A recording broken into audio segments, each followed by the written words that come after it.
come once again to discuss things.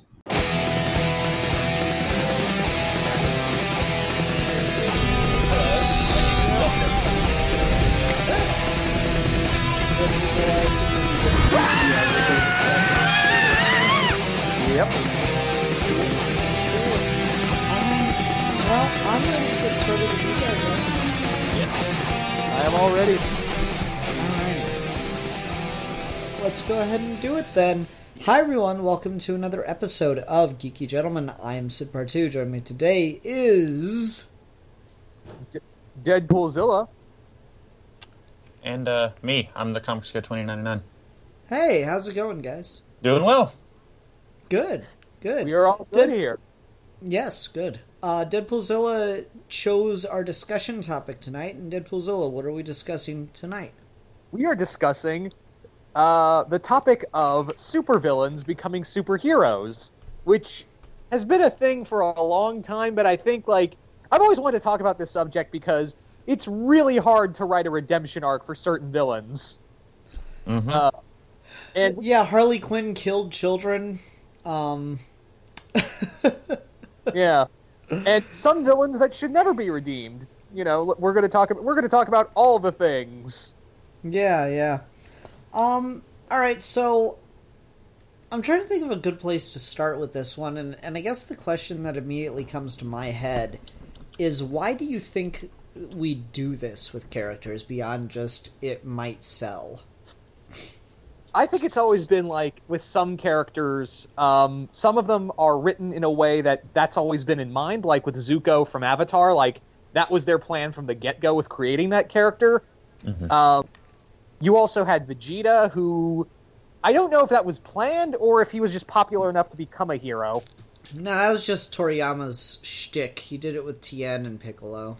There's his thing. There's a picture of all the characters from Dragon Ball Super, and somebody has circled all of them that were bad guys, and it's 80% of the cast. Yep. That's most of them are I couldn't even tell you all of them. Yeah, because we had Boo, we had 17, we had Frieza, kinda. Mm-hmm. Yeah, and that's the big... We'll get to Frieza in a moment, because there's a lot to say about that. But the thing is, I think a lot of it does come from, if that character sells well, making Doc Ock technically Spider-Man in Superior Spider-Man. That was an interesting gimmick that depending on how you look at it, failed or was successful. I kind of lead towards the former. Mm-hmm. For me, I think the reason that we tend to do this has a lot to do with attitudes changing on certain things over time. I guess I go kind of to Poison Ivy here, because when she was first introduced in the early days of environmentalism and stuff, corporate America was considered more friendly, and people didn't have as many problems with it. And environmentalists, on some level they had a point, but they were crazy people kind of thing was the general social attitude. But as things have progressed, as people have become more aware of toxic corporate cultures and the cheating and villainy that goes on within those corporations and the effects of bad environmental policy, I feel like Poison Ivy's a character who became significantly more sympathetic, and so you kind of are in this weird place where it's really hard to write Poison Ivy as a villain anymore because she's got such a strong argument. So it just makes more sense to try to write her as a hero. I think you can do a similar thing with Magneto. Yeah, I was about to say... I hesitate to call him a hero. Yeah, anti-hero at best. Actually, let's talk about one that completely failed. Can we just all agree that making Venom an anti-hero was dumb? And they keep doing it. Can we just all agree making Eddie it worked with Flash Thompson being Venom, because it was that was an interesting arc for Flash Thompson. That was a cool arc for him. But Eddie Brock, why make him an anti-hero? Oh, right, because he sold comics, and we can't do a comic on a villain. You know, villain comics are a whole other discussion that might be worth it, because I love the Joker's original, 12-issue series from the 70s, but the treatment of Venom in comics is like the only thing I can honestly compare it to is Sonic the Hedgehog. Shadow? Well, not Shadow, but just like the way the character was handled. Of like Sonic is like such an easily marketable character. Venom is such an easily marketable character. He oozes coolness. Both of them ooze cool. Venom possibly more so, but like there's just every decision that has ever been made with Venom was like the wrong decision from his creation onward. Like every single time they made any kind of like marketing or creative decision with Venom, it always goes wrong. And it's ridiculous. Like, even when things start to look good, like with the Mike Costa series that they were doing, then it turned into fucking underground dinosaur people, and I'm like, I have no problem with underground dinosaur man society in the sewers of New York City. I just don't want it in my Venom book that was taking a really, really interesting look at toxic relationships. Mm-hmm. I don't understand why we introduced dinosaur people. It was a bad idea. I haven't read a whole lot of Venom, but I agree. I think a lot of times they will take a character. It's like, okay, audiences really love this evil character, like just unrepentant, pure evil. Like, audiences love this character, so let's turn him into a good guy. And not knowing a whole lot about Venom, I know just the general, like, symbiote was on Spider-Man, it came from Battleworld, then it gets off Spider-Man, and eventually Todd McFarlane comes along, and then we get Venom. So that's basically all I know. But, like, I'm thinking of, this is getting a little bit out of comics, but the TV show Heroes, you had Sylar, who, season 1, he was just straight up evil. Like, he was a serial killer. Like, there was no redeeming aspect for him, and then they realized people liked him, so towards the end of season 1, they give him a little bit of a tragedy in his origin story, and then for 3 years, they tried and failed to turn him into a good guy. They kept trying, and it just wasn't working, and they just kept doing it. And I feel like a lot of times they're missing what people like about these characters. Like, with Venom, I feel like part of it is just his visual. I think a lot of people just like the way he looks, but I think people like, hey, he's an evil Spider-Man, and he's stronger than Spider-Man, and he can sneak up on Spider-Man because he dulls his spider sense, and, like, that's all really cool. So let's turn him into, like, a really cranky superhero who, you know, saves people. Well, wait a minute. And just occasionally eats their brains. Yeah. Wait, don't we already have a guy dressed in black and white who kills people as an anti-hero? I think his name was the Punisher! Yeah, but the funny part is they had Venom and the Punisher team up, and just the Punisher would kill the shit out of Venom. Like, that's just it, though, right? Mm-hmm. Ugh, God. Yeah. Stupid. So, yeah, now, there are some good, like, villain to hero arcs. Like, I know you guys never read the comics, but I honestly love the redemption story of Megatron in the Transformers comics. For reference, Megatron wanted to become an Autobot, and this is right after the war, the Autobot-Decepticon war had ended. And they acknowledge that, yeah, you killed thousands of not just of Cybertronians, but you killed thousands of humans during the war. So why should we even give you a chance? And he's even like, yeah, I don't know either. I just feel like it's the right thing to do. He's just like, this is Megatron's equivalent of a midlife crisis. Where Megatron is trying, but at the same time, he's kind of like having that pull back, because even he's like, I don't know if I believe this or not, but I have to believe I'm doing this to prove to not only everyone, but to myself, more importantly, that I can be more than just a tyrant. And I like it really delves into, like, Megatron's psyche. And hell, even Starscream in the comics became the ruler of Cybertron, where he had his own character arc as well. Granted, it's if you know the character of Starscream, then you know that him with power is not a good thing.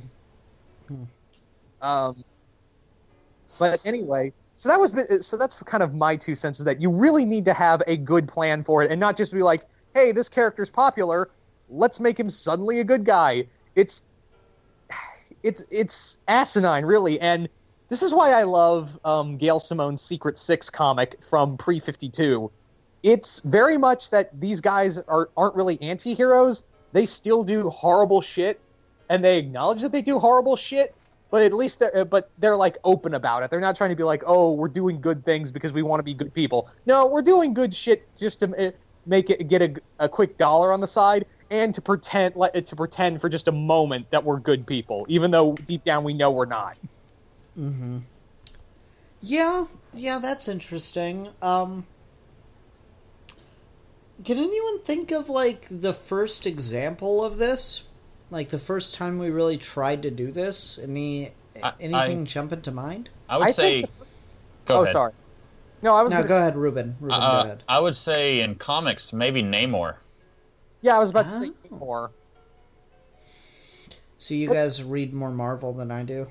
Well, I don't know if you could say Namor, because he started out as a superhero, but they switched him to a villain, and then made him back into a hero. Yeah, I haven't read all of the Golden Age stuff, but I know, like, in Namor's very first appearance, his mom was selling him on how awful humans were, and then pretty quickly they kind of transitioned that into the Nazis are bad, so he was kind of going after them. But I know, like, I want to say he was pretty against humans for a little bit before all the comic book superheroes started getting into the war. Yeah. Who do you think was the first for you, Ian? You know, I'm just trying to think historically, because I can name, like, a couple that come to mind. Like, I think Silver Surfer counts. Yeah. Well, he was kind of a slave, really. Yeah, but I mean, he was still serving as a villain, right? Mm-hmm. To the Fantastic Four.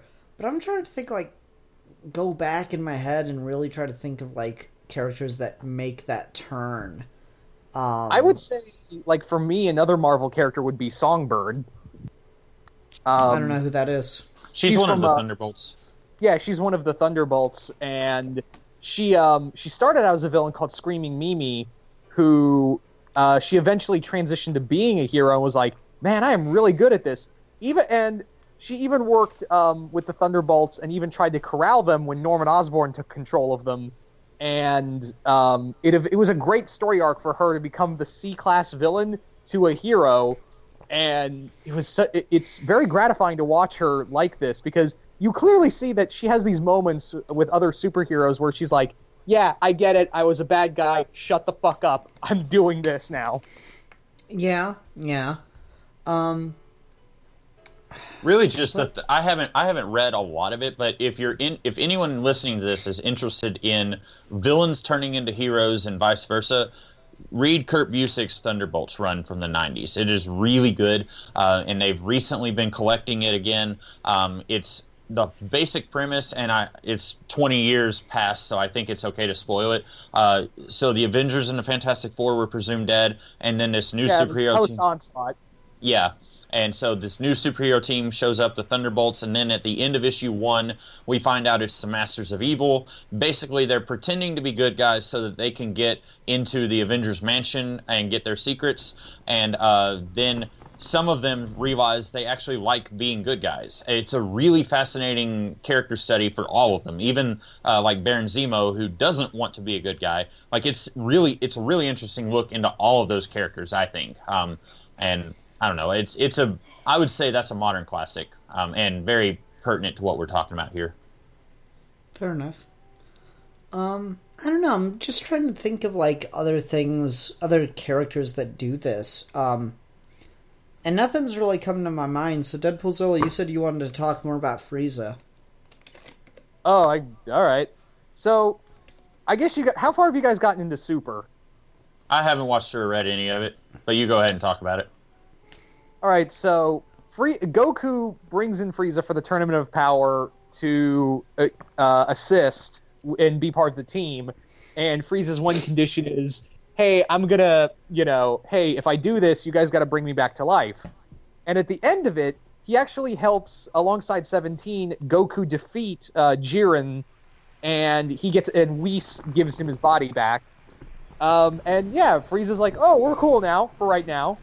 But yeah, the whole point is that, why, A, why would you trust Frieza? And B, it's kind of ham-fisted, but at the same time, they're like, no, you're still horrible. Mm-hmm.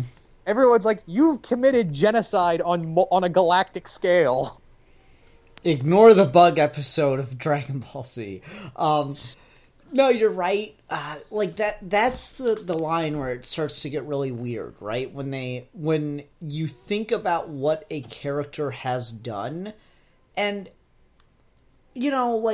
something that comes to mind for me is like Plastic Man, who wasn't a super villain, but his origins that he was a criminal, right? Mm-hmm.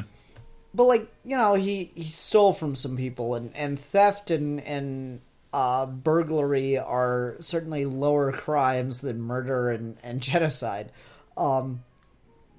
So I guess I think about that of where's the line to when it becomes distasteful and unbelievable to redeem any of these people?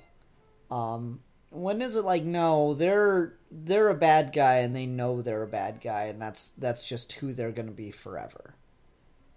Yeah, could you honestly believe Red Skull becoming a good guy? No.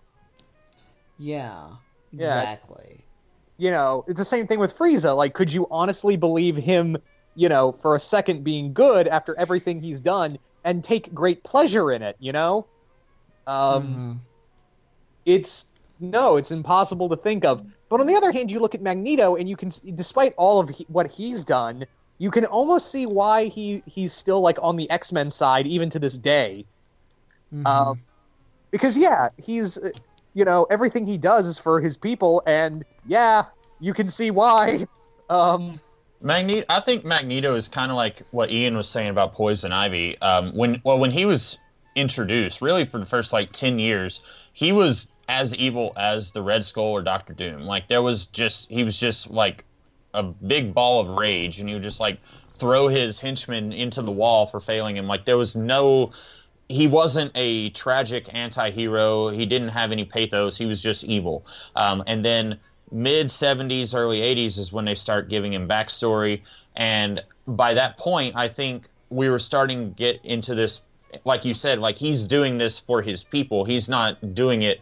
He's not acting out of self-interest. And I think that is where, even when he's doing things that the heroes won't do, you can't call him a villain anymore, because he's not acting in his own interests. The first Secret Wars you have all these heroes on one half of this patchwork world, and then all the villains on the other half, and the Beyonder puts Magneto with the heroes because he isn't doing it for himself. And so I feel like at that point, you've had patches in the 90s where he went back to being an enemy of the X-Men, but it's hard to keep him in that alignment because of all the time he spent acting in the interest of others.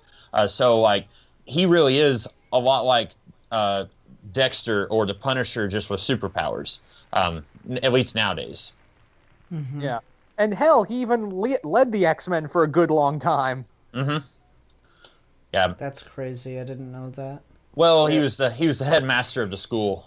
So he was the leader of the New Mutants, and then he was with the X-Men. But he's one of my favorite characters, and I really love that he's been in the position he's in for as long as he's been in. And you look at the X-Men, it's crazy how many of them were villains turned heroes. Rogue was a villain for a little while. And when she was first introduced, she was a villain. Didn't X-Men Evolution pick up on that a little bit? Yeah. She was kind of in between and kind of with the Brotherhood for a while there. Mm-hmm. Hell, even Mystique ran secret missions for Xavier. Yeah. For a time. Yeah, you've had. I'd say it'd be easier to count the X-Men villains who have not been X-Men. like quite a few of them have been members of the X-Men at least at one point. And some of them, like Rogue, it's easier. Like now, you read a comic with Rogue, it's hard to remember a time when she was a villain. Like she's been a hero for over 30 years, and like she's been a hero much longer than she's been a villain. And it's been that way. She's probably the one where it's stuck the most, but there have been a few others where it's stuck for a good long while. Yeah, Sabretooth as well. Like, you know, Sabretooth was another. Psylocke was also a villain at one point. Gambit, too. Yeah. With Sabretooth, that's one that, like you were saying earlier, like the Red Skull, I'm never going to be interested in seeing the Red Skull as a good guy. I'm sure someday Marvel's going to try it. I'm not interested in seeing that at all. But like, Captain America is a Nazi. That I'm there for. well, it's kind of funny because remember, I don't know if you remember this, Ruben, of this event called Axis, where they made Red Skull, or Onslaught Red Skull, a good guy for a short time. Yeah, I remember. Well, I didn't read it. And that's, from what I've heard of it, that event sounded really silly to me. I haven't read it. It was goddamn ridiculous. Okay. And so, like, that's a thing ridiculous. where, like... Goddamn ridiculous. That's a thing where, I don't know, like, if you just have it be like, oh, for, like, here's an issue or two where he is inverted, and then we undo it. And I know there's a few of those inversions that they kept a little longer. But, like... For the Red Skull, he's, you know, let's keep him evil for all time. But then, like, there's other villains where I'd be interested in seeing, or other villains, I'd be interested in seeing them as a hero for a little while. Sabretooth is one, under normal circumstances, he should be a villain. Like, he is a murderer, he has killed many people, he's killed children, and he's done it with a smile on his face. So he shouldn't be one who could easily be redeemed. But because of Axis, where he was flipped into being a hero, like a magic spell turned him into a good guy, I'm okay with that. But if it was just a thing where they said, okay, Sabretooth is a good guy now, and they've had a few moments here and there where he's working with the good guys. Like in the 90s, they had a shock collar on him, and basically it prevented him from committing any acts of violence against his teammates, so he was forced to work with the government. And he was still a bad guy. They just had a circumstance where he was working with them. And then they did that again later on in the mid-2000s. They had nano-sentinels in his body. And so he was working with the X-Men again. So in those circumstances, I can see it. But I don't want to see a thing where Sabretooth is trying to go on a redemption path on his own. I'm okay with it if it's a magic spell that makes good guys bad and bad guys good, but I don't want to see them say, like, let's try and make Sabretooth a good guy like they did with Venom. Let me ask you this, Ruben, since you're much more the X-Men guy. Yeah. Do you think that, like, there's enough context within the world of X-Men, given the way that people treat the X-Men? Do you think there's enough context that the reason so many X-Men were villains at one point is because of the societal conditions that mutants endure? That they kind of have no choice but to be criminals and try to, like, kill people to defend themselves? I'd say some of them, yeah. Emma Frost was kind of... She went into the Hellfire Club. Basically, that was more of a glass ceiling kind of thing, I think, where she was just trying to secure a place for herself. It wasn't so much like persecution on her, but like Magneto, totally. Like, you know, with Magneto, that's 100% his thing. And then Rogue, she was just raised into being a villain. But like with, you know, Mystique, she was raising Rogue because of persecution on her, and so she was kind of... I'd say you're right. Yeah, I'd say you're onto something there. Okay. Yeah. The other thing, like, in regards to Emma real quick, is that Emma had one of the best story arcs with her becoming a hero from villain, in that, she had to work through a good amount of the Joss Whedon run to prove that she was, you know, on the up and up. And it pisses me off to this day that X-Men versus Inhumans completely bomb that. Mm-hmm. You know, making her back to a villain is one thing, but making her this megalomaniacal, almost like Bond villain was goddamn stupid. Yeah, I haven't read that story, but I haven't heard anything good about it. Yeah, if you want to see the X-Men get pummeled for doing the right thing, go read that and get pissed off. Yeah, Okay, then. That's the Marvel Universe. Yeah, the X-Men did the right thing and get demonized for it. It happened in AVX and it happened in Inhumans versus X-Men. Yep. So what do you Oh, what was I? No, I was going to say Darth Vader, but that's the opposite. That's good guy turning into a hero. That's probably a difference. Let me ask you this, Ian. What are some characters you could, because you brought it up a little earlier, what characters could you see becoming good guys?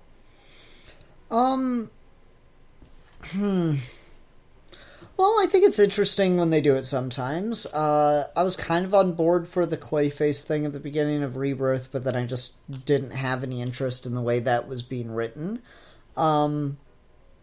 It's weird because DC does a thing where they'll just, suddenly this character's a good guy, but they won't actually do the legwork of giving him the arc. Mm-hmm. And I'm interested to see the arc, so, Brainiac 5... Yeah. Right? Yeah. That's weird.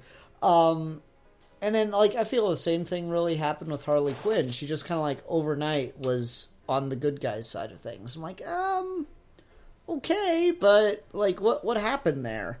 And so that's always interesting. As far as characters that have not been, written as, on the side of the Angels, it's gonna sound crazy. Oh, well, no, I guess they did it. White Knight, the Joker. I feel like you could do a story where the Joker truly redeems himself, and it kind of worked in White Knight. And they did it in a Tales of the Dark Knight story called Going Sane. Oh yeah, but no, that was just him not being a crazy murderer anymore. White Knight was him actually trying to be a good person. Yeah. But what else? It's kind of. I guess one character, if we're going to talk about Batman characters, the one I've always seen as who you could who could be good, even despite all the horrible things he's done, is Croc. Okay. Because Croc. Go ahead. Well, Croc I've always seen he's eaten people, but on the other hand, he there was a point in the New 52 where he was kind of keeping people under the sewers who were these misfits, and even sheltering the homeless and guarding them from a corrupt these corrupt business owners. So, and yeah, Croc has kind of been this character who was kind of persecuted into being a villain because of discrimination. So I feel like if you give him the right story, you could make him a good guy within reason. If Batman made his own X-Force team, Croc could be on there. Mm-hmm. I mean, okay.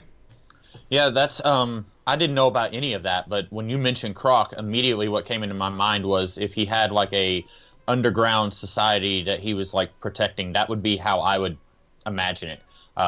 So yeah, that and I think Killer Croc, lethal protector. Yeah. Honestly, I could buy it a lot more than Venom. I could buy Croc being a good guy more than... Same thing with Man-Bat. Man-Bat, you could... Bizarro is Bizarro too. I mean, they've done kind of... Hell, there was an episode in Justice League Action where he saves the Justice League from Amazo. Yeah. Mm-hmm. For me, as far as villains, basically any Wonder Woman villain, because of how Wonder Woman deals with her villains. And I haven't read enough of the ongoing... Prejudice? I'm sorry, what? I said, when you said how Wonder Woman deals with her villains, I went, with extreme prejudice? Oh, she kills one guy and suddenly, yeah, anyway.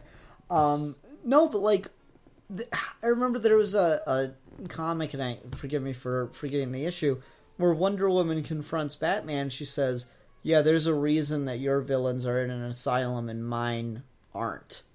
And that was meant to say that Wonder Woman usually talks people down from this edge of extreme evil and stuff. Wonder Woman's villains tend not to stay villains, which is a big deal. Like, honestly, I could see a Giganta character turn. Yeah, I could see a Cheetah. They did that a little bit with Rucka's recent run with Cheetah. They kind of played Barbara Minerva, kind of, coming back to the good. I remember, like, in Gail Simone's run, Giganta actually was good for a short time and dated the Atom. Mm-hmm. Yeah, that's cute. I was thinking of that too. That was funny. Yeah. Gail Simone's cute. I like that. That's pretty funny. Other characters, we keep doing it with Sinestro, and I keep hating it. Really, really hate it. Wait, do you hate the idea of Sinestro being a good guy, or? Yeah. Okay, I'm curious because, like, on one hand, like, I can see why he shouldn't be a good guy, but on the other hand, I'm like, well, sometimes you kind of see his point, like much like with Magneto. No, I don't think you should see Sinestro's point. Sinestro's Space Hitler. There's no point to see. Sinestro turned the Green Lantern symbol into a swastika on Kuragar. There's no point to see. I don't like when we like making Sinestro, like, giving him a backstory where you can see why he made the decisions he made, and making that sympathetic is one thing. Because, I mean, if you do it right, it's Darth Vader, Anakin Skywalker done well, right? Mm-hmm. Like Clone Wars, right? Like, everyone kind of universally agrees that the prequels suck, but Clone Wars is Anakin's character arc handled well. Which is amazing. But anyway, so, like, you got that. You can certainly, like, show a sympathetic turn to fascism. I feel like Kylo Ren serves a similar role without making you feel that he's making the right decision. So I really don't like turning Sinestro into kind of a weird anti-hero kind of thing where, like, oh, yeah, sure, he created an army of serial killers and monsters, but when he was leading it, it was a great and efficient fighting force. He just needs to get back in charge of it. No, he created an army of serial killers and murderers and monsters. He's a bastard. It's the same thing with the Red Lanterns. Well, Red Lanterns make a lot more sense to me. Red Lanterns are, I feel, definitely sympathetic. Like, if you can call the Punisher a sympathetic character, you can easily see most of the Red Lanterns as sympathetic. Yeah. Okay. Those make a lot more sense to me, because that's just, everyone's felt rage. Everyone's wanted, like, to just get back at somebody. And the Red Lanterns are just giving into that. Whereas Sinestro is, like, hurting people to keep them in line. Yeah. So, all right, but here's the big one. Do you guys like Lex Luthor as whenever he's a good guy? No. I never like when he's written as a good guy, except for when I actually feel it's meant to be permanent. So I don't like it anywhere outside of All-Star Superman. I like it in All-Star Superman, but only because I know I'm not going to be seeing it as an ongoing thing. Like, I can just read that and enjoy it and then just imagine what happens next. But I don't like... I like it when Lex Luthor, when Superman and the staff of the Daily Planet knows that Lex Luthor is a monster, but everyone else in Metropolis sees him as the golden child. That's how I like Lex Luthor. I don't like it when they... So I'm trying to think of... Like, I didn't read any of it, but here recently, in the last few years, Lex Luthor was wearing a Superman suit, and wasn't he the star of Action Comics? Yeah. What was that about? I didn't read any of it. So. It was called like, I can't remember what it was called, but it was him trying to get the Orange Lantern ring again. No, that was years ago. He's talking about it in Rebirth. Oh, sorry.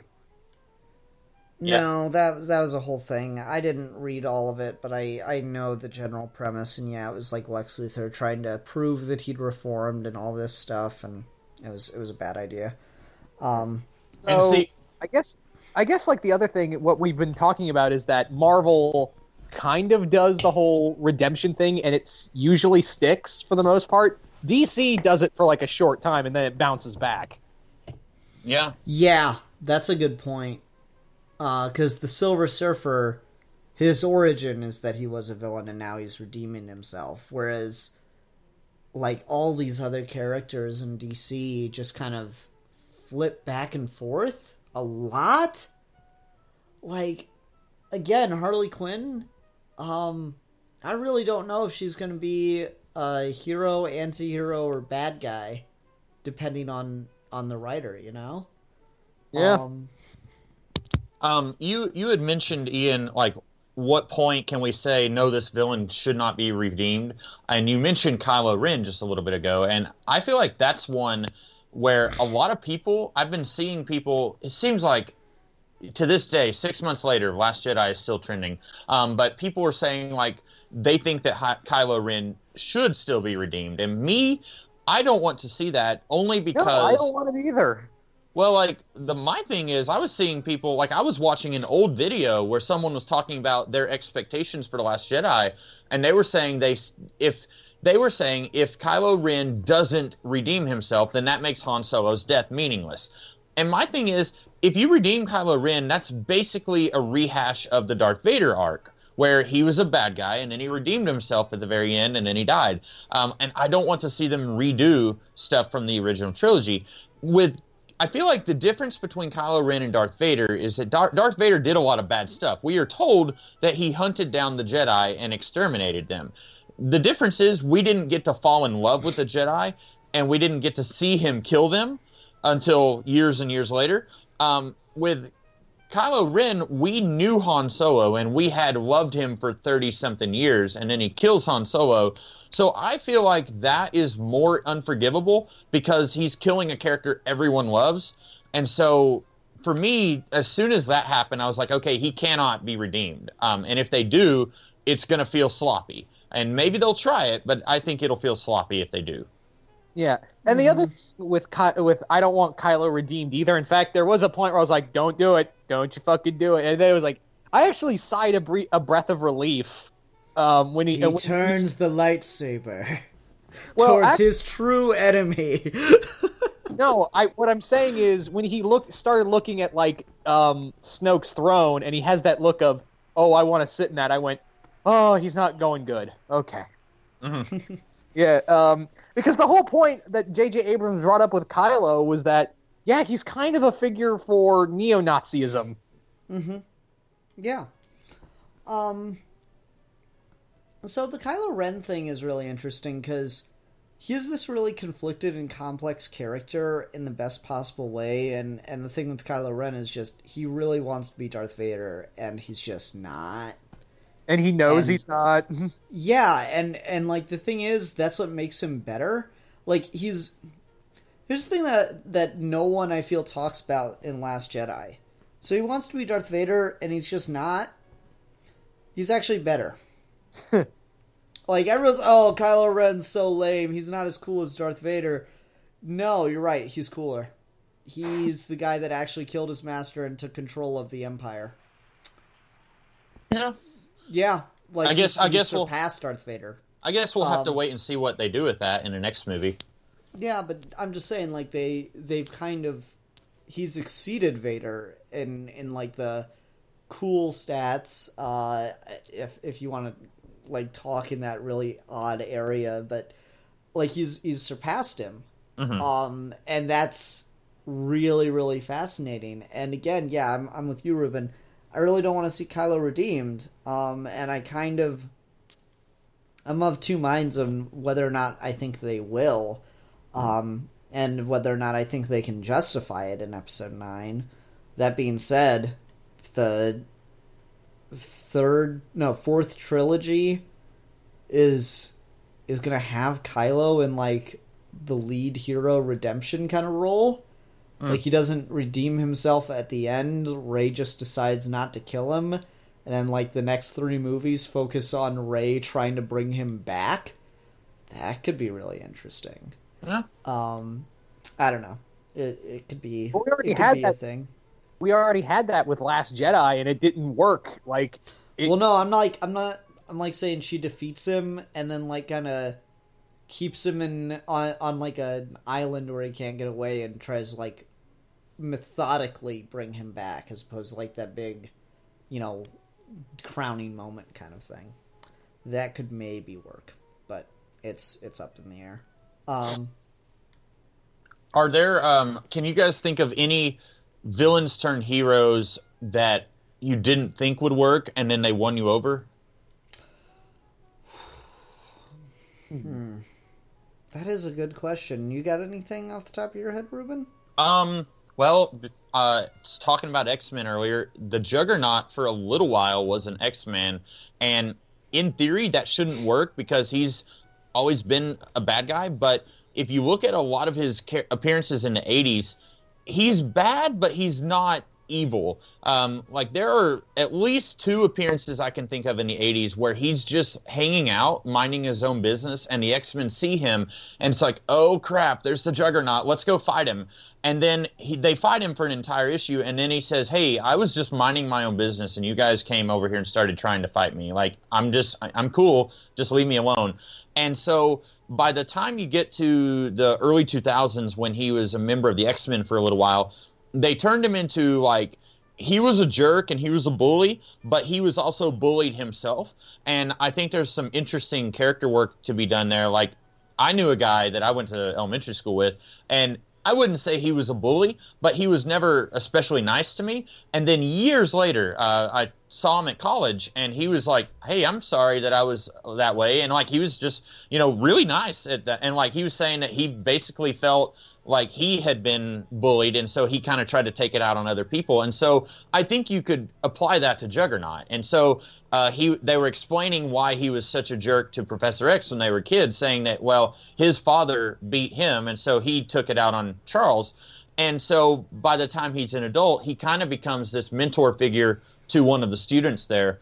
And if you had told me before reading that would work, I would have said, I don't think so. The Juggernaut is, like, not necessarily an A-list villain, but he's always been an enemy of the X-Men. And so not all of that run was handled very well. In fact, a lot of Chuck Austin's run is despised, but I think that the Juggernaut in that was pretty good. Yeah. Okay. I think the character you were talking about that Juggernaut befriends is Squid Boy. Yeah. Yeah. But yeah, it's kind of funny that you brought up Juggernaut because, like, I remember one comic where he was fighting Spider-Man, and they have this fight, and he crashes into a building. He's like, "Oh shit, I didn't mean to do that." Mm-hmm.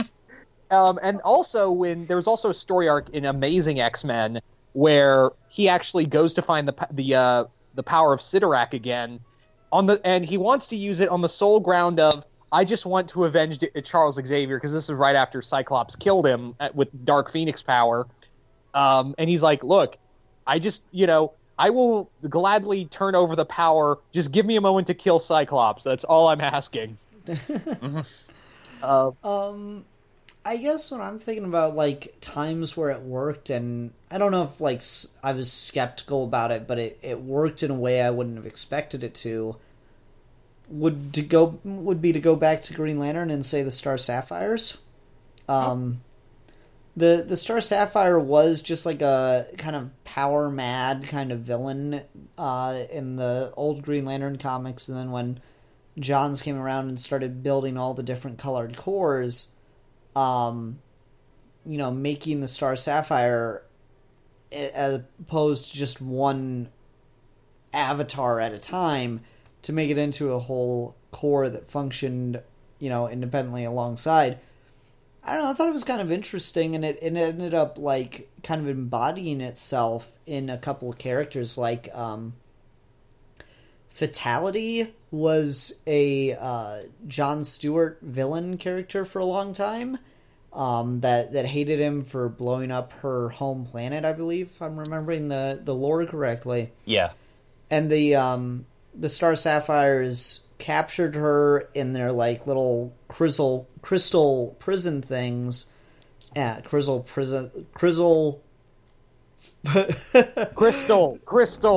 I know, I was trying to figure out what I was trying to say there. It was like crystal things.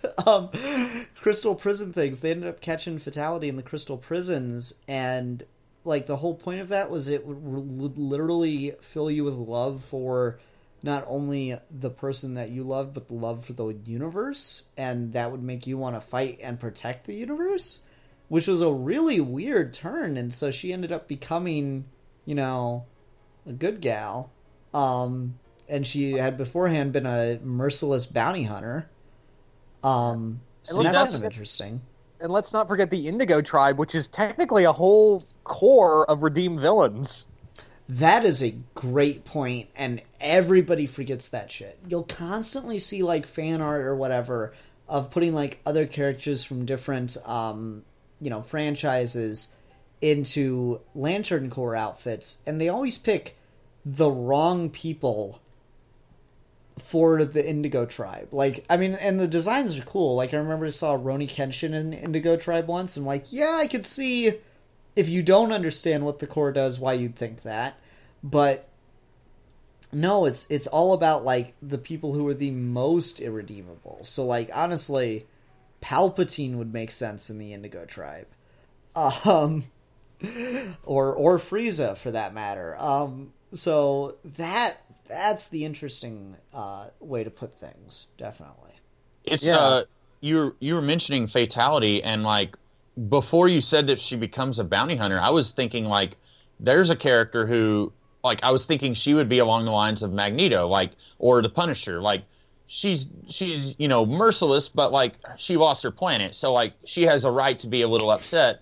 But then you were saying that every creative decision made with Venom has made no sense. I would say that turning her into a bounty hunter, and now I haven't read a single comic with her. I've read about her online. I would say turning her into a bounty hunter doesn't make a lot of sense, because I would think once she loses her planet because of John Stewart, she would need to either A, focus all of her energy towards destroying the Green Lanterns, or B, killing John Stewart specifically. And so having her hunt bounty, I think that's a weird choice, but I haven't read any of it, so maybe they made it work a lot better than what it sounds. I doubt it. I'm kind of the opinion that John Stewart is one of the most poorly handled characters in comic books. No one knows what the fuck to do with John Stewart. If you're gonna kill any human Green Lantern, I love John Stewart a lot more than I like Guy Gardner, but people at least know what the fuck they're doing when they write Guy Gardner, whereas John Stewart's we'll just have him kill Mogo. Why? Why is John Stewart gotta be the one to kill Mogo? Why? There's so much about Green Lantern I don't know, so when I hear stuff like that, I'm just what? And it's just, it doesn't make any sense. I mean, it was contextually, Mogo was essentially, being controlled by an evil force, and they had to find a way to stop him, because otherwise there were going to be a million evil Green Lanterns, and the only way that they could think to do it is if John Stewart killed Mogo, and then they just fucking had him kill Mogo. I'm why? Why did it have to be John Stewart? There are 7,200 other Green Lanterns that could have killed Mogo. Well, why does John Stewart have to be the planet-killing Green Lantern? Hey, he's got experience. Yeah. Yeah. So, the other character, I guess, for DC that always bounces back between good guy and bad guy is Captain Cold. Yeah. Yeah. Really, I would say most of the Flash's villains, right, are not good guys, but okay, so I'm about to put my foot in my mouth because I don't read a lot of Flash. So anyone out there who's a huge Flash fan, feel free to tell me I'm wrong. But what I understand about the Rogues Gallery is that they rob banks, but they're not necessarily evil. That they have kind of a code, and it's right. Okay, right. So I like that. I like that a lot. I think that if you're going to have any group of villains who will do that, I think it makes sense for it to be the Flash, who is I kind of see the Flash as being a very sunshiny, peppy, upbeat, kind of optimistic character. And so it makes sense for his villains to be kind of along those lines. So I like that idea of them being sort of relics from yesteryear, who are, not bloodthirsty enemies or like any other supervillain. Mm-hmm. Yeah, I don't know. I get really confused on Flash is another one where I'm not sure really if the writers know what they're doing half the time. They're just kind of throwing anything at the wall and seeing what sticks. Yeah. The other thing, like I've always had, like, and this has always been for like in terms of Superman villains, I kind of like it when you treat Bizarro like the Frankenstein monster, in that what he doesn't understand what he's doing is wrong, but he just wants to do the right thing and going about it. Like I said, the Frankenstein monster with Superman's powers. That's interesting. Let me ask you this. Zod. Ooh. Go ahead. Zod is an interesting one, but I couldn't see him as a villain because he's such an elitist. And he does have, much like with Sinestro, the name got away from me. Sinestro, in that the dude is a fascist, essentially. And I can't see it. Now, on the other hand, like, God, I just, like, the name got away again. I lost. No, not Feora. It was another character. Well, I want to focus on Zod here. Yeah. But yeah, Zod, there's no way you could make him a good guy. Unless you don't think so? It's your Elseworld story. Ruben, what do you think? Yeah, I was going to say. Not in the current, not the way he's always been handled. I've always had kind of a love-hate relationship with Zod. I like him because of nostalgia, but that has nothing to do with what we're talking about here. But I think if you're going to do, like, if you were to do like something kind of like the Ultimate Universe with DC, like do a brand new universe with brand new motivations and stuff like that.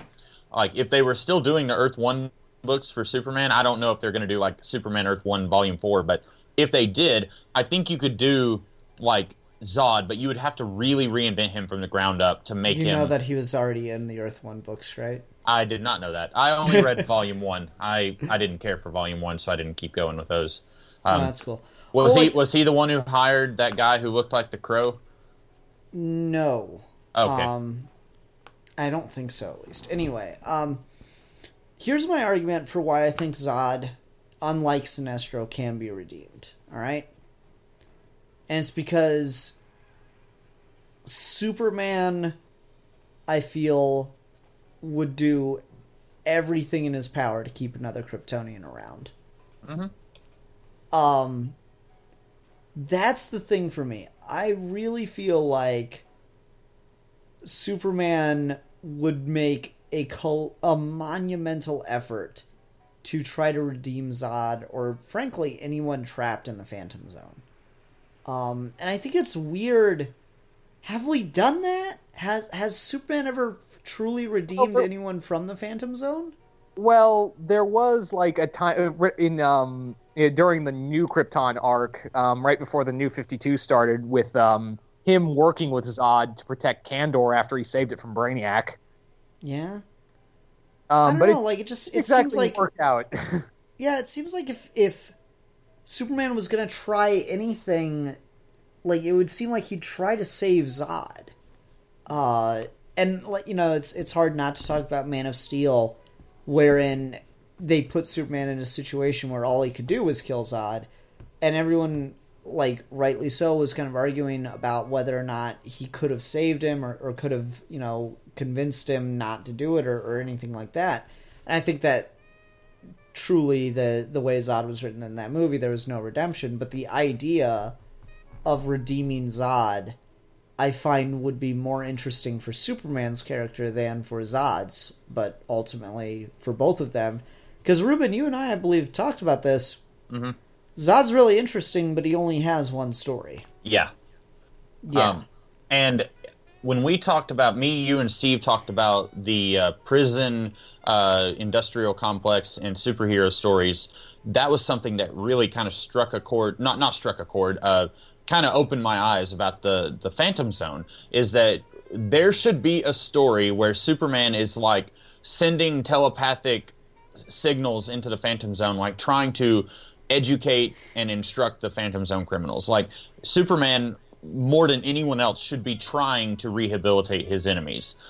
In the 90s Justice League comics, there was the big story where the Injustice gang had this device called the Warwagog, and then if they used it, bad stuff was going to happen, so Superman destroys it, and then that ends up causing a bad future, and so they have to do a time travel Rock thing. of Ages. Yep. Yeah, that was what it was. And so at the end of that, Lex Luthor convinces Joker to use the device to undo all of the deaths that they caused. And then at the end, Superman is talking to Lex Luthor, and he says, Batman thinks that you just did that to avoid, like, prison time, but I know that there's some good in you. And, like, that, I think, is it's a really underrated Superman moment. You're never going to hear people talk about, like, best Superman moments and mentioning that, but it's a good Superman moment, because Superman, he should believe that there's good in everybody. And even someone like Lex Luthor, who has screwed him over and has, like, since he first came to Metropolis, has been his number one enemy, I really like the idea of Superman, like, he has this parallel dimension with all of these evil Kryptonians who killed thousands of people, and he would be trying to, like, find a way to get them onto, like, make them good and try and pull them from the dark side. So I really like that idea. Yeah, and I think that would make That's Zod not interesting. Too far away. Yeah, and the other thing, like, they were. I remember an episode of Krypton where Zod actually shows up. He shows up in the season to try to prevent Brainiac from taking Kandor, but Zod is talking to Superman's grandfather, and he's talking about, I was your grandson's enemy, but I took no pleasure in beating on essentially a brother. Mm-hmm. But at the same time, I'm like, there's such, like, elitism and pretty much fascism like Sinestro with Zod, where I was like, you would really have to do, like, but how you and Ruben have kind of spun it in that, Superman's trying to help, because Superman would try to see the good in everybody. I mean, except if your name's Darkseid, but that's another. Well, that's because there is no good in Darkseid. Darkseid just is. Which is weird, because they're doing the whole Darkseid as a member of the Justice League. Yeah, that's because he has nothing left in continuity right now. The first issue of, I think it was either Sejic or what's his name? Williamson? Is Williamson writing Justice League Odyssey? I forget. It was either Sejic or the writer of the book released the, I think the very first, like, paragraph of the book, and it opens with saying, Darkseid is no more. And the whole premise for why Darkseid's going to be willing to work with the Justice League is because he has nothing left. All of his resources, his army's gone, his status is gone, he's at a fraction of his power. He is absolutely down on his luck and just needs them, and the situation for that is going to be the Justice League needs his access and knowledge too. So I guarantee you it will not remain a redemption story. It is going to be a wait for him to stab us in the back kind of book. And that's really exciting. Like the way that was pitched is Darkseid's the Hannibal Lecter of the group. And I'm just like, shit. That's a really good fit. I just want to see them do the I ate him with a side of the anti-life equation. and a nice Chianti.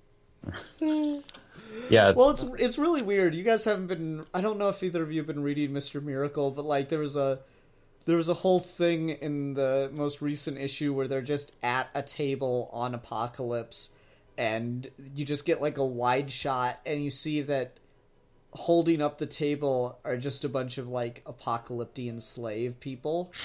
Like instead of and when you think about it, that is the most impractical and like ridiculously tedious way to hold up a table, and it's like a giant stone slab kind of table, and they're all just sitting under it, and Calabac like gets really mad during the negotiations, and he just rips one of the guys out from the underneath the table and throws him into a wall, crushing him. And then, like, for the rest of the scene, the table's just slightly lopsided. Because it's like he just ripped out one of the legs. And so, like, you talk about, I ate his liver. I'm like, I could legit see Darkseid just sitting down to dinner, not really caring for it, and just ripping into the flesh of one of his table legs and starting to eat that. It's not that far off. Mm-hmm. Anyway, so yeah, Darkseid's a character who God damn it! Can someone? I need to look up the damn name of the writer on Odyssey because I cannot for the life of me. Is it Tinian? I think it's Tinian. Yeah. This is gonna drive me nuts if I don't look it up.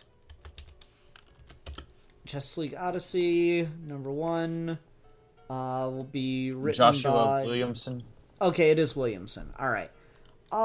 Williamson's like one of those guys who's kind of hit and miss for me. I'm not in love with what he's doing on Flash for the little I've read, but he's written some pretty good stuff in the past. So I have reasonable confidence, especially with the premise of Darkseid is no more, that he's not going to try to redeem Darkseid. And Darkseid's a character who I don't want to be redeemed.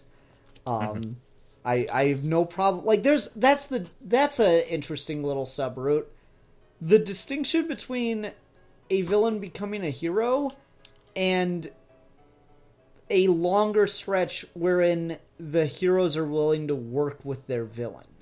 Mm-hmm. That's a thing we do quite often, and it reminds me of a line that Kingpin had in an episode of Spider-Man the Animated Series, where like I don't even remember what the fuck they're fighting, but there's some kind of like alien that's going to destroy the Earth, and Spider-Man's fighting it, and Kingpin and Smythe start helping him, and Smythe goes, "Wait, isn't it weird that we're helping Spider-Man?" And Kingpin goes like, the end of the world isn't good business. Mm-hmm. And like it's always one of the best Kingpin lines, period.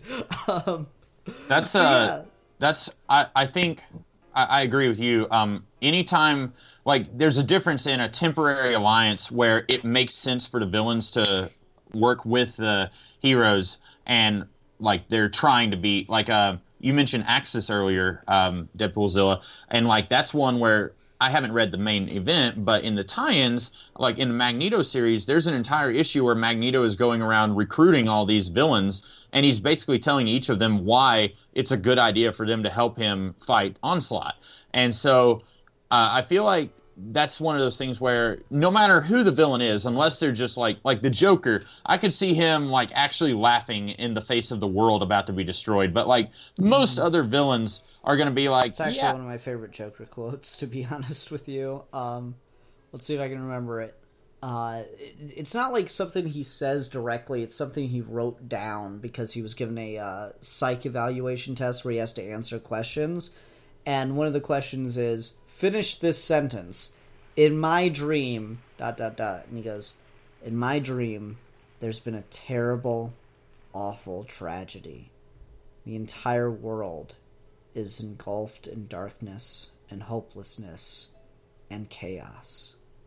There's nothing left. And then, for the briefest moment, the tiniest spark of light shot up, and it was a symbol of hope to millions. I smiled and blew it out. It's just like, holy shit.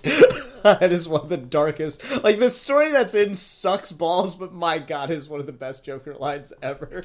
Mm-hmm. Yeah. And like, you know, for Forever Evil, I haven't read that either, but that's a story where, if I'm not mistaken, you have the crime syndicate from another reality. They are invading this reality. And then Lex Luthor, Catwoman, I want to say Bizarro, and maybe Sinestro, they join forces with... It was Bizarro, Catwoman, Captain Cold, Black Manta, and Black Adam. Okay, yeah. They all join forces with Batman to save the world. And it's like you said about Kingpin, like it's not going to work for any of us, no matter what we want. If the world is gone, the world is gone, and like we're all screwed. So like I like stories like that, especially when they're not trying to paint it out as Lex Luthor's going to be a good guy from now on. And I don't even know what the aftermath of that story was, but as long as they're not making any bones about it, like he's temporarily working with the Justice League, I like stories like that. I can deal with that. Yeah, it's kind of funny. Sorry, to go back to the Joker, it's annoying when people don't write him like that. Like, Dark Knight's Metal, the end of that DC Metal, it was all like it all came down to Batman and the Joker teaming up to take on the Batman Who Laughs, and I was like, no, like we've done this back in R.I.P. Joker had his whole line. You think this is going to be the moment where you team up with your longtime enemy against the new threat? Well, sorry, sweetheart, that's not what's going down. And he just starts attacking and trying to, like, hurt Batman more. The idea that Joker would team up with Batman just, God, it was awful. Like, they've done stories like that before, but it's usually more kiddie stuff, and I'm okay with it there. Have you read Europa? No, I've not. It's a Batman Joker team up, and it's when I first saw that it was going to be a team up, I instantly kind of clinched a little bit, like, oh no. And it's not a perfect story, but I think their impetuous for them teaming up works okay in that one. If I remember, Europa was like they were infected by a virus by Bane. Yeah. And so, like, that's one. It's kind of the same thing as like working to save the world. Like, you know, they're both trying to save their own lives. So, like, maybe, you know, it's kind of like in the Dark Knight movie, like when the Joker's falling off a building and he starts laughing. So, like, maybe he wouldn't work with Batman to save his own life, but maybe he would. I don't know. So, like, it's one of those things. There was also the War of Jokes and Riddles, that moment. Yeah. So that just depends on the context, but we're talking about Joker too much. Yeah. So, like, yeah, but there's that distinction, though, of when the heroes team up with the villain versus when the villain's, like, trying to go straight. I don't know. I'm really trying to think here of, like, times where I really enjoyed villain team-ups, because it usually works well enough, but, I don't know, it's a gimmick that doesn't particularly impress me that often. Mm-hmm. I'm trying to think of one that really worked well. I know that in Jonathan Hickman's Fantastic Four run, he had Dr. Doom working with Reed Richards, and I haven't read that, but as I understand it, what happened was Dr. Doom basically said, you are better, you are capable of being better, and I refuse to allow my arch nemesis to be less than what he is capable of. And I thought that was a really interesting idea. And Dr. Doom is one of those. I would never want to see them try and make him a good guy. I'm okay with him having a tragic backstory, kind of like you with Sinestro, Ian.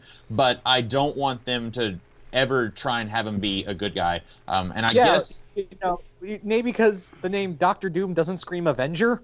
Yeah. And didn't they, like, within the last 3 years, didn't they have him as, like, his face is cured and he's trying to be a good guy now or something? Yeah, he's trying to be Iron Man, even though he nearly destroyed all reality. Yeah, and I hadn't read that. It sounded silly to me when they did that, but like, it was pure ass. Okay, it was pure ass. It was like pureed ass. Ooh, my favorite type of ass. But no, I'm not a big fan of diced ass, but you give me some pureed ass. But like Dr. Doom is one who I like that he has a certain code. Like, he's the kind of guy I could see him, if he makes a deal with you, he's going to honor his deal with you. But I don't want him to be just a straight, like, I want him to still be doing bad stuff. I can see him having like a code of it. Yeah, like, oh, I'm sorry, Ruben. I for some reason the mic cut out. I'm sorry. Like, go ahead. Oh no, I was kind of rambling there. I don't want to see him be a good guy, but I can see him temporarily working with a good guy to suit his own ends. Yeah, like, he's so integral to the family, and we've talked about this before. We talked about it a little earlier with Doom, but Doom was the reason why Sue was able to have her second child. He actually helped deliver her. Yeah. And he has this interesting relationship with Sue and Reed's daughter. He is actually her godfather. Mm-hmm. He even named her, didn't he? Well, he didn't make her. He delivered her. Named her. Named her. Yeah, he named her. Yeah, and that's the thing. I kind of I dig that. He's still still a bad guy. Still has his own goals and stuff. He's not an ally to the Fantastic Four, but I like that he's got kind of his own thing, and occasionally he's gonna it'll occasionally line up with them, but not always. I don't know. Yeah. Have we talked about times where we thought like it was done, but it didn't work? Well, you said Sinestro, right? Yeah, and I just thought of another one. Red Hood. Like, you can say what you will about bringing Jason Todd back. I was honestly okay with it, provided that, you know, they actually thought it through and made him a villain, and I thought that was a pretty strong choice. And then it only took like 10 years, and he was back to being he's kind of like this anti-hero at best. Mm-hmm. Basically just a hero. He's DC's Punisher, but a little less, a little less edgier. Like, now he's like an accepted member of the Bat family. I'm like, no, the whole point is that he's the redheaded stepchild of the Bat family. Mm-hmm. Yeah, I did not like that they got rid of his turn, you know? Like, say what you will about Under the Hood, the original Winnick story, but, like, that had some great lines in it where, you know, I'm gonna fuck it up a bit, but do you think Roz's pit did this to me? Or maybe I was just this way the whole time and you just failed. Like, god damn, that was some good shit. He had a lot of pathos as a villain, I felt. And it was a lot better idea to keep him as a villain to Batman, but he can still actually function as an anti-hero. That was a fine path to keep him on. Getting rid of that and having him go back in the family fold really bugged me. Yeah. I think my favorite line for Jason in that storyline is when he says, "Bruce, I forgive you." You know? Yeah. I think that was a situation. I haven't read a whole lot of the post-Jason Todd appearances after Under the Red Hood, but I think that was a situation where Judd Winnick had this idea, hey, what if we brought back Jason Todd? And he hadn't been back, he hadn't been in the comics in like 30 years by that point. He just had this idea of, what if I bring him back? And then he didn't know what to do with him after that. I completely disagree. Two people know how to write Jason Todd well, as far as like as an actual villain: Judd Winnick and Grant Morrison. But you know what? Actually, I'll take that back. 3 people. Tony Daniel did a good job too. But what did he do? What did he do with Jason Todd after the Under the Red Hood story? He did a couple stories. There was some stuff that was going on in the main Batman book because Winnick had a short run on Batman. Pre-52. And then he also had Red Hood: The Lost Days. Yeah, Red Hood: The Lost Days is a pretty good series. Okay. I haven't read Lost Days. From what I could tell, I read Under Red Hood, and it looked like they brought him back, and they had this big confrontation with Batman, and then it just kind of like, okay, now Jason Todd's in the DC universe, but what do we do with him? Like, that's kind of what it looked like to me. No, like, Red Hood and the Outlaws sucks. Let's not beat around the bush. Red Hood and the Outlaws totally blows, but it's kind of interesting. I don't know if is the new book any good? The Rebirth title, like, is it any worse than Trinity? That's my question. Like, could it possibly be worse than Trinity? It's not worse than Trinity because Bizarro and the stuff between Bizarro and Jason is nice. Okay, but other than that, it's kind of hot garbage. Damn it! I was really excited for a second. I was gonna like pick up the first volume of that. There's a really, one of the it's in the earlier part of where Bizarro and Jason are having this moment. Like, tell me about the rabbits, George. It's that moment. Oh god, damn, that's crazy. Yeah. Yeah, I don't know. I just read the tie-in for the Prelude to the Wedding, and I was like, oh yeah, shit, Artemis is on this team. That makes it suddenly so much more interesting to me than anything else. But yeah, no, Red Hood and the Lost Days sucked. But Battle for the Cowl, Tony Daniel's not the best writer, but when he gets it, he gets it. And goddamn, Battle for the Cowl, Jason has written fucking epically evil. and has the coolest evil Batman costume ever. Oh my god, I'm so jealous. I'm so mad at, like, past Ian for seeing a Jason Todd in the Batman costume action figure and not buying it. I should have done it. I should have pulled the trigger on that, and I didn't, because I wasn't super into the figure stuff at that point. It's one of the best Batman costumes ever for, like, an evil Batman. He's got the fucking mask and the guns. It's cool as shit. It's like what John Paul Valley's Batman suit should have been. Yes, that is, yes, exactly. Exactly. And we're of course talking about a design that's almost 10 years old at this point, but still. Anyway, yeah, so no, Jason Todd comes to mind as a character who he was a hero who became a villain, and then he was a villain, and he became a hero again, and I don't like the hero stuff. Just, like, he can be an anti-hero, that's fine, and it makes sense, because when he was introduced as a villain, he was an anti-hero. But just, damn it!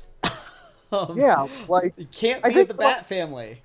Yeah, like, I think one of my favorite Jason moments is in Injustice 2 for his ending. And after he kills Brainiac, he goes, "That felt good." Yeah. This may be getting just a little off of the villains turn to heroes discussion, but do you think you would be okay with Jason Todd being friends with Nightwing but still being adversarial towards Batman? No, actually, it should be the opposite. Yeah. If anything, like, Jason is closer with Tim in the comics, but it's kind of like arm's length. Yeah, if anything, I could see him being better off with Bruce than with any of the other Robins. Yeah. Because Bruce traumatized the fuck out of that kid. Like, Grant Morrison really broke down how much Bruce fucked that kid's mind up. Like, you know, Batman made me dye my hair black so I would look more like Dick Grayson is one of the most fucked up things you could ever imagine doing to a child. So, yeah, the levels to which Batman traumatized that child is ridiculous, so him interacting with any of the Robins, which are various levels of replacements to him, is really, really, like, traumatic, and I can honestly not see him being cool with any of those. I can see him forgiving Bruce before I can see him being cool with any of them. Yeah. Okay. Well, he kind of did in the Red Hood story. Like I said, you know, he did tell Bruce that he forgave him for all of it, but... Mm-hmm. Yeah. Yep. Okay. Like I said, like I think it would be always like I'm surprised. Like, why isn't Outlaws like Batman, the Batman family's equivalent to like X-Force? Yes. Yeah. Yes. Yeah. Why isn't it equivalent to that? Like, you have Jason doing all like these Black Ops missions for Batman, or the Justice League or something. Yeah. The Justice League. Like I don't know. Like, they're not the Suicide Squad, but like members of the Justice League like get together and be like, hey, maybe we need some people to take him out, and they go to Jason, get some other, like, hard-hitting characters, like Artemis and a few other characters, and just, turn them loose. Do Black Ops missions for them. I don't know how comfortable I'd be with the Justice League deciding that, but I see what you're going for. I mean, I just thought of the idea 5 seconds. I'm not saying it's perfect. No, that's fine. That's fine. Your pitch is rejected. Try again. Okay. Do we have anything else we want to talk about with this villains turned heroes thing? No. I guess we've kind of talked out, like, no. I was about to say, what characters do you want to see could work as heroes, but we already talked about that, so never mind. Yeah. All right. Well, let's see here. Whose turn is it? Is it Ruben or is it me? I can't remember. No, it's you. It's you. Oh, shit buckets. Okay. We need a review topic. My bad.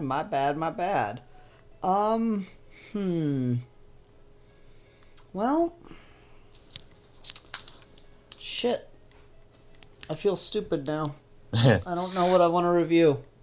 Kind of been on an X-Men kick, but You know what? Well, Let's do I- something that's going to be really, really interesting. Okay. Let's review the first 3 X-Men movies. Ooh, The original X trilogy. I'm down for Okay. that. Yeah. All right. Okay. Sounds like a plan. There will Everyone, be thanks. there'll be a lot of weeping and gnashing of teeth in this one. Oh yeah. Okay. Maybe. I don't know. Let's go ahead and close out then. Everyone, thanks very much for watching. Until next time, I'm the Philosopher. I am the Don Juan of Comic-Con.